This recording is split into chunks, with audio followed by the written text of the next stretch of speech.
Hi, I'm going to be explaining to you guys today the monk's ability of deflecting attacks. It's actually just called deflect attacks.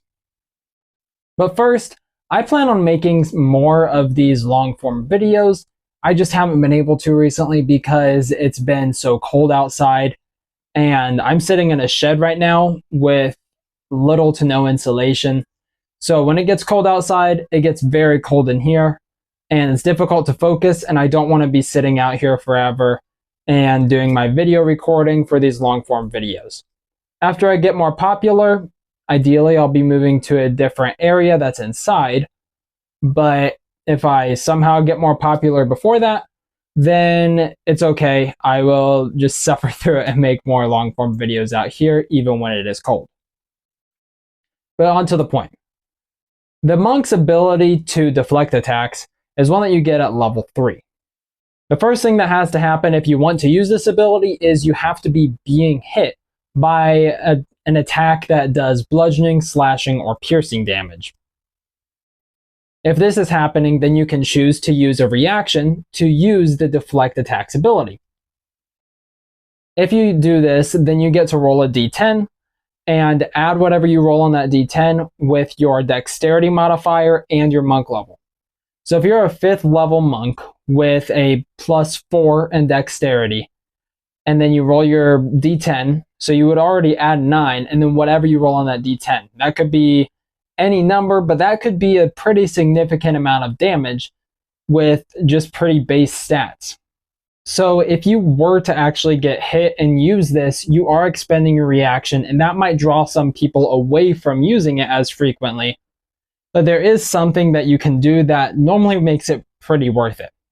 You can expend a focus point, they used to be called key points, to send the attack back at someone within your range if you reduce it down to 0. So if the total amount dealt to you is 10, and you roll whatever on your d10, and your total amount that you're decreasing ends up being 11, let's say, that means that you would take no damage, but then you can also expend that key point or focus point to deflect this attack, hence the name deflect attacks. If you were to do this, if it's a melee attack, then you can direct it towards anybody within 5 feet of you. Typically, this would be back at the attacker, but it can be anyone. There might be somebody that is more of a threat nearby that you want to attack instead. If it's a ranged attack, anyone that you can target, meaning they're not behind total cover, you can target them if they're within 60 feet of you. So obviously that's going to give you more options, but it does have to be a ranged attack. If I decide to redirect this onto someone, the attacker or another person, it's not necessarily me attacking them back, it's me redirecting the force onto somebody else. So because this is the case, they make a dexterity saving throw instead of me making an attack roll. That dexterity saving throw, the difficulty class is based off of your spellcasting ability DC. So if your spellcasting save is a 15, then the dexterity saving throw that they have to pass is a 15. So let's say that they fail this. First thing you need to know is the damage type that was going to be dealt to you is the same damage type that they are going to take, because again, you are redirecting the force onto them, you're not doing a separate attack on them. When they take this damage, it's also not the same kind of damage. So they could be attacking you with a dagger that does 1d4 plus 1 damage. You redirect this force and dagger, let's say it's doing slashing damage. They do this slashing damage at you, you're able to decrease it to 0, and then you deal this slashing damage back to you. But instead of it just being that 1d4 plus 1 that is going to be for you, you take 2 of your martial arts die and add your dexterity modifier, and that's how much damage it could be. So this could be a significantly larger amount of damage than what they were going to deal to you.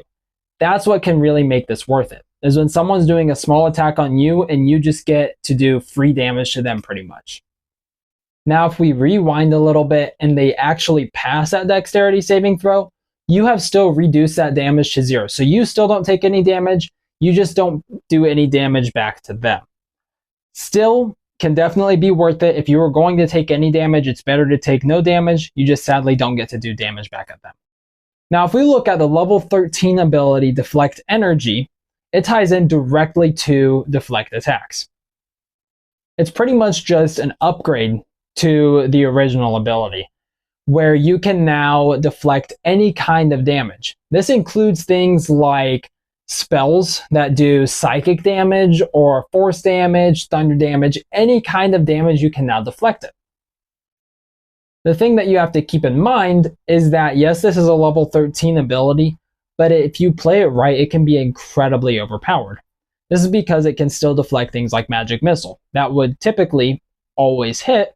Now you have a way to deflect it and possibly even shoot this magic missile, doing extra damage still back at the person. All the same rules still apply. You have to get it down to 0 damage. You still have to make them make a dexterity saving throw, and the damage type that was being dealt to you is the same to them.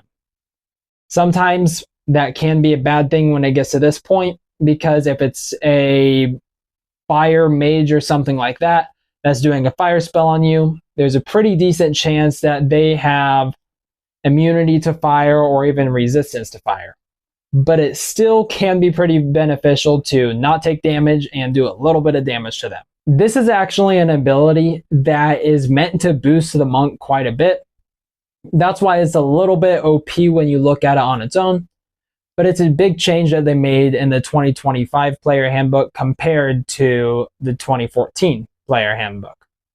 But thank you guys for sticking around and listening. I really hope that I was able to flesh out any questions that you had. If you have any more, leave them in the comments. But I really hope that I was able to make your understanding about deflect attacks and deflect energy for the monk a little bit better.